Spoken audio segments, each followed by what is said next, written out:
Hey everybody. So I have to apologize. I'm having some technical difficulties with the Wi-Fi. So I was up and down a little bit on the Wi-Fi, and I want to make sure that you guys are getting it. Um, I, I had our cable company come in, and they fixed the Wi-Fi. We've been paying for the pretty expensive Wi-Fi because we need the connections because of all the uploading and downloading that I do. So anyway, I had a few mishaps there coming into my Watch Me Wednesday. So anyway, welcome on into Watch Me Wednesday, episode number 46. This is week number 2 of our Diamonds in the Rough quilt along.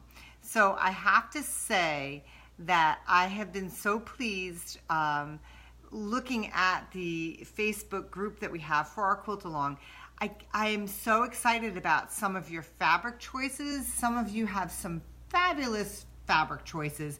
Some of you are still deciding and are asking questions as to which we might think are better for it. Some of you have done some mock-ups in Quiltster of your quilt, what it will look like. I just can't wait to see how you guys are doing. And a lot of you have done the homework for the first week coming into the second week. So we have quite a bit to take care of today. It's going to be fun, and you guys are going to have some stuff to show for next week and post again as you go along in the Facebook group. I can't wait to see what you are all going to be doing over the next week. So it's really fun for me to see your quilts come together. And I know that for everybody else in the quilt along group, it's the same. So let's get started. I want to, for those of you who are just joining, we are doing the Diamonds in the Rough quilt along week number 2 today. So I'm going to show you a little bit of sewing that we need to take care of for the next week. And afterwards, I will be uploading a PDF to the group with a file in it that just shows you detailing what your homework will be. If you don't have the pattern yet, you can go on my website and grab it. It's on sale for $8 as a PDF download or as the booklet if you'd like that.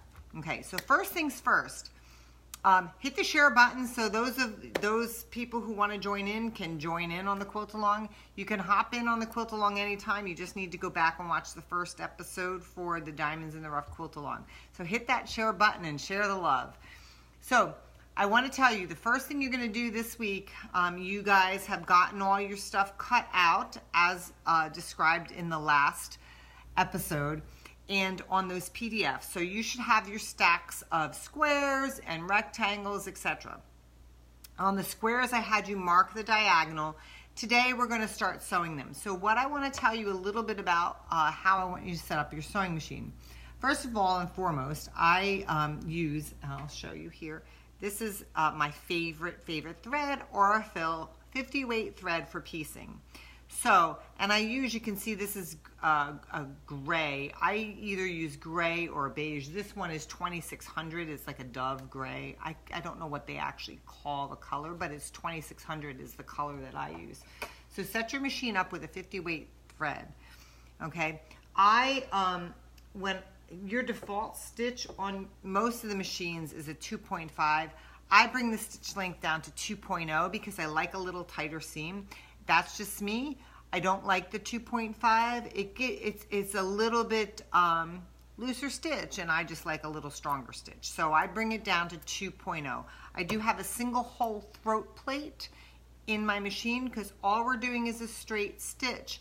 We don't need a zigzag stitch plate because it has a wider opening. And what happens is, especially if you're feeding, which we're going to be doing, is you're going to be feeding the tip of the square in, or if you were working with triangles, you're feeding a tip of a triangle in. And what happens is sometimes that gets pulled down into the machine. And typically the reason being is because you have that zigzag plate in. So if you have a single hole throat plate, change it out. Change it out. It's a really simple thing to do. If you don't have one, get one. I'm sure the machine company, you know, that you have for your machine has them. I know that Viking, which is the machine that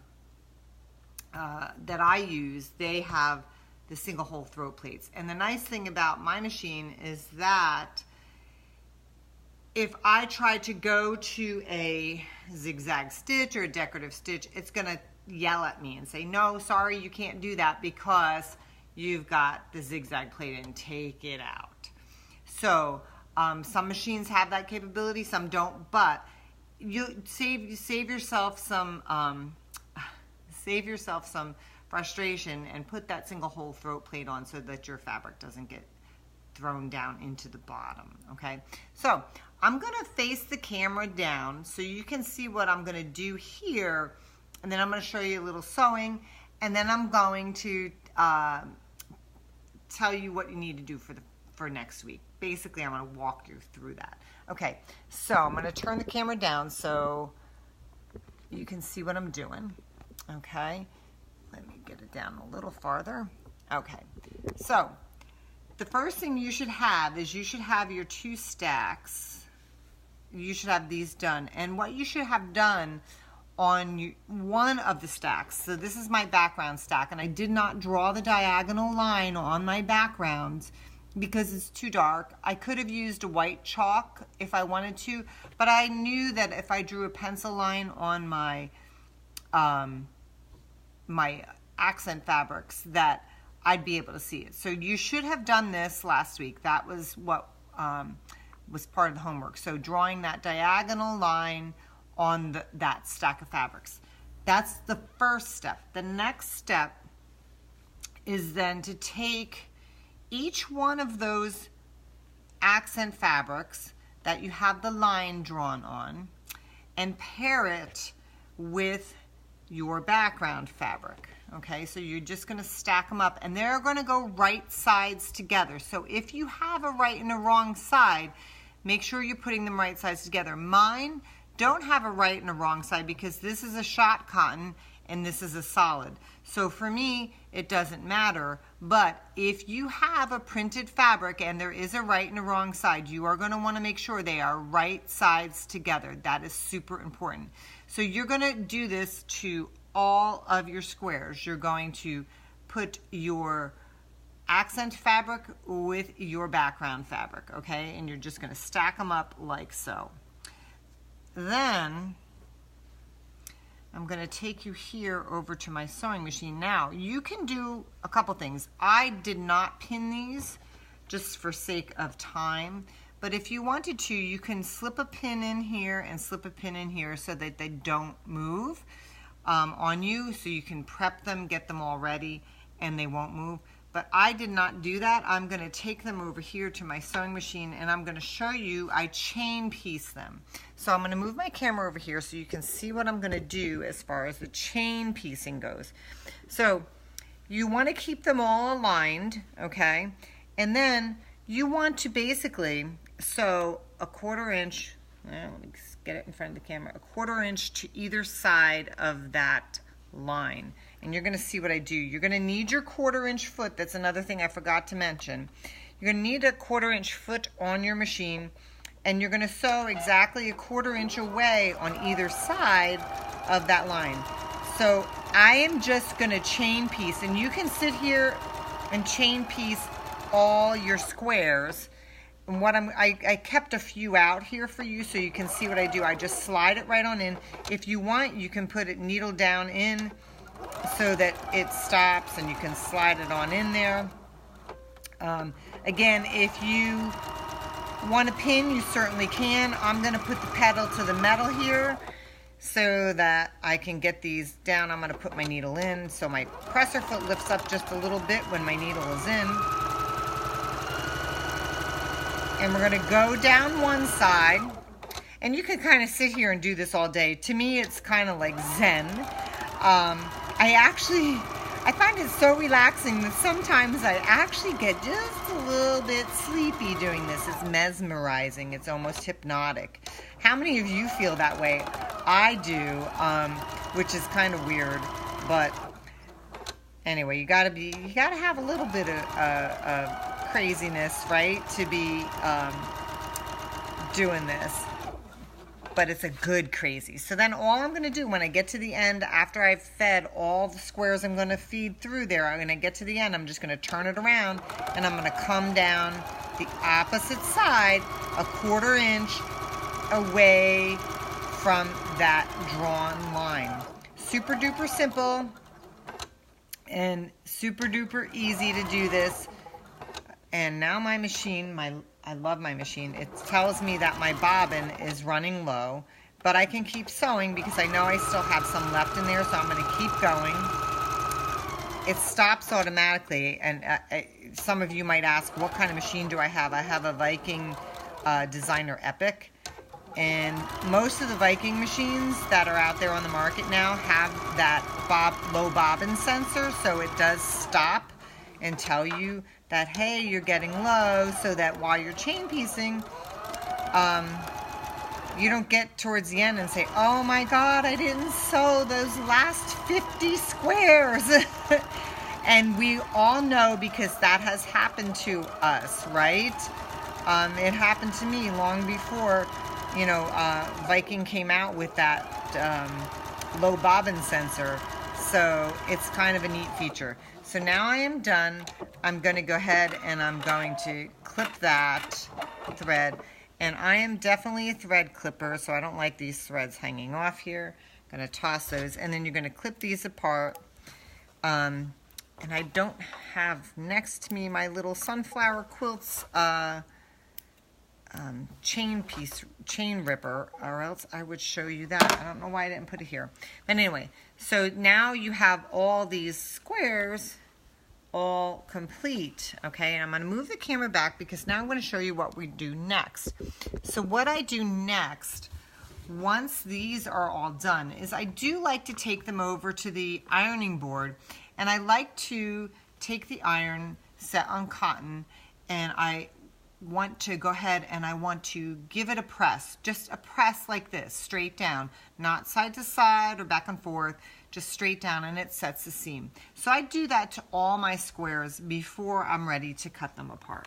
So then what I'm going to do after that is I take those squares, and I've already done it to these, okay, I've already done the press, and then I am going to take my rotary cutter and my ruler, and I hope you all can see me here, so let's see if I can get that just a little closer in there. There we go. And then I'm going to lay my ruler down on that center line and just cut them apart, okay? So you're going to cut all of your squares apart right on that line, okay? So now you have two triangles cut from there, from each square, okay? You're just going to go ahead and do that to all of them, all right? Once you have that done and they're cut apart, let me go ahead and cut these two apart. Why not, right? I only have two left. So I'm going to cut that apart and that one. Okay, so now once you have those cut apart, I have the stack here. Now I have all these beautiful colors cut apart. Now what you want to do is you want to take them over to your ironing board, and you want to press them. And I pressed these to the darker one because my background is black, so I pressed them one way. So you're going to choose a side to press them to and press them towards that side. And this is what you get when you've pressed them, okay? So I have the stack here that's all pressed and ready. And I am going to address the mini quilt. For those of you who have downloaded the mini quilt version, the PDF, the mini quilt, by the way, if you had downloaded it, we had caught a typo on my part, and I took the old one down and put up a new one like immediately the day after, so it was last Thursday. it was an error in the measurements that I put on the cutting instructions, which had to do with the rectangle part. They should be, the width should be 2 inches, not 2.5. The square should be 2.5 because I've designed it so that you can work with 2.5-inch jelly roll if you want to. Anyway, so now you have these big squares, and we need to trim these down. We need to trim them to 3.5 inches. So I'm going to show you how to do it. This is one of my favorite rulers. It's my Creative Grids 6.5 by 12.5 inch. And this one has lots of different angles on it. It does have a 45-degree angle on it. And what you want to do is, if you have a ruler that has a 45-degree angle, that's what you want to use. And what you want to do, let me back this up just a little bit so you can see. So I want to lay that 45-degree angle, that white line there, right down my seam line, okay? And then I want to make sure that within that square, here's my 3-inch, so I'm 1, 2, 3. Here's my 3-inch mark, and my 3.5-inch mark is right here, which is perfect. And because I don't want 3.5 inches over here, because I need to trim the other side. So I need to trim off some. So I'm going to actually back that down just a little bit, because this provides you accuracy. So the reason I built it big like this is because if you're not quite the accurate sewer, this is going to maintain your accuracy for you. When you cut, you're going to get it down exactly to a 3.5 inch. So now that you've got that lined up and your 3.5 inch square is inside there, you're going to trim off the side, the right side, and the top, okay? Then you're going to take this and you're going to give it a half turn. Let me get that little dog off. You're going to give it a half turn, so those two sides that you just trimmed are now to the left and to the bottom. And then you're going to put that 45-degree angle back on to that seam line. But now you're going to scooch down to that 3.5 inch line. So the 3.5 inches, where are my 3.5 inches? Oops, I keep moving it just slightly.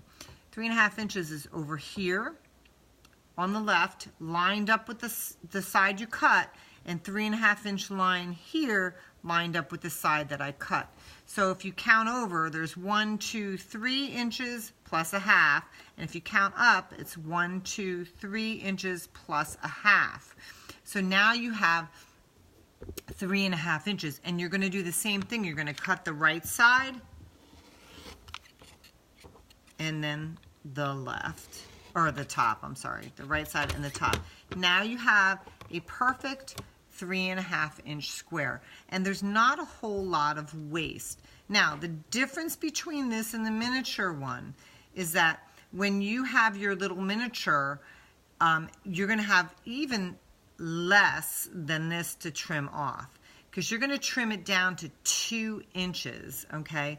So there's a little bit less to work with, but you'll still trim down. It's going to be almost like a sliver trim, but you'll have an exact 2-inch square. So let me demo that again for you. Let's get this here. So I'm going to put my 45-degree line right on that seam allowance, okay? And I want my 3.5 inches inside that square. I don't want the 3.5 inch lines lined up with the side yet because I don't have them trimmed down. So I'm going to trim the right and trim the top. And then I'm going to give this a half turn. And I'm going to line up now. I'm going to line up my 3.5 inch line on the bottom and on the side, and that 45-degree line should fall right on that seam. If you've done that right, it should fall right on that seam, and you'll trim the right and the top, and you get this beautiful 3.5 inch square. So I did that to a bunch, so you can see that I have these 3.5 inch squares all set and ready to go. So that is basically where you need to get to for next week. So let me turn the camera back up so you can see my face again. I hope you want to see my face again. There you are. Hi everybody, I'm back. So it's really super simple, and I'll post what I did. I'll post this video in our group too, so that you can go back to refer to it. It'll also be posted on the Facebook page as well. But so for next week, you need to get to this point, okay? And so you want to, I think it's 132 you need to have? Yeah, you need 132 half square triangles for this quilt. And for the mini, but they're just going to be smaller. They're going to be 2-inch finished squares versus the 3.5-inch squares. So once you get to this point, you can actually start playing on your design surface. Some of you have design walls, some of you have design floors, beds, tables, whatever you use for your design surface. You can start laying it out according to the layout in the pattern and start playing with your color combinations. Maybe you want it scrappy. Maybe you want those diamonds to be solid, like all the same color. So maybe I want, all my diamonds in the rough to be this color.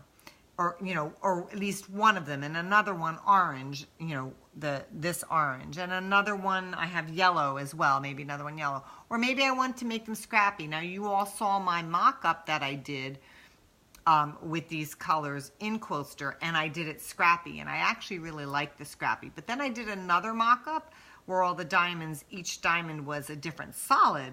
So that was kind of fun too. So play with it. When you get to that point, go ahead, play with the layout and live with it for a few days. That is one of the things that I do. I put something up on my design wall, and I tend to try and live with it for at least 3 days. If I can live with it for 3 days, then it's good to sew. If I walk by it and I start changing things around, it's not good. Until I can walk by it for 3 days and say, hey, this looks great, then I'm okay to sew it. That's just what I do. I find that easiest for me anyway, and that way I know I like it too. So next week when we come back, I'm going to show you some tips on how to sew these half square triangles together so you get those nice little points, so you get the nice diamond showing up real well. I know some of you are probably going to want to jump ahead and sew some things together, and you can if you want to, but just remember, I will be showing you some tips and techniques on how to get them all together. Also, I guess I should tell you too, if you haven't gone to visit my blog, I've been doing a giveaway all week because I'm involved in it's called Creative Spaces Blog Hop. There's 16 designers involved in this, and each designer is posting each day for 6 weeks. And this week, last week, I did a studio tour. So if you didn't get a chance to see that blog post, go take a look at the blog post. I did a studio tour of mine, and you can then go see the other designers. There's 16 other studios that they showed. And we're all doing kind of little giveaways, and there's a grand prize giveaway. The giveaway for my blog post last week, I'm giving some of my fabric away, some of my fabric line from Island Boutique. So, and there's probably about maybe 8 hours left to enter the giveaway. So if you haven't done that, head on over there now and enter the giveaway so that you can have a chance to win that fabric. And tomorrow Thursday is my day for the blog post. So tomorrow I'm going to be talking on my blog about my favorite tools that I use in my quilting studio, things that I just can't live without. So I'll be talking about those on my blog post, and yes, I'm going to have another giveaway too. And who knows, it might be some of those tools. You just don't know. So make sure you take a look at that blog post tomorrow. Anyway, so everybody have a fantastic week. Get your half square triangles done. Share the video, and I'm going to post above me the link again to the group so that if you haven't joined the group, you can. And I'm also going to post the PDF for to recap the homework that you need to do for next week so that we can get this quilt together. And post those pics. I'm loving the pictures of your fabric And any mock-ups that you've done on Quiltster, post them so that we can see. Everybody's having a fun thing. Laura, you're funny, Laura. Do you like read my mind? I think she does. I think she's a sister from another mister, I think. Right, Laura? I love you. Anyway, I will see you all next Wednesday. Have a fun time getting your half square triangles together. And I can't wait to see what you've done. So have a blast. See you next week. Get going. Take care. Happy quilting.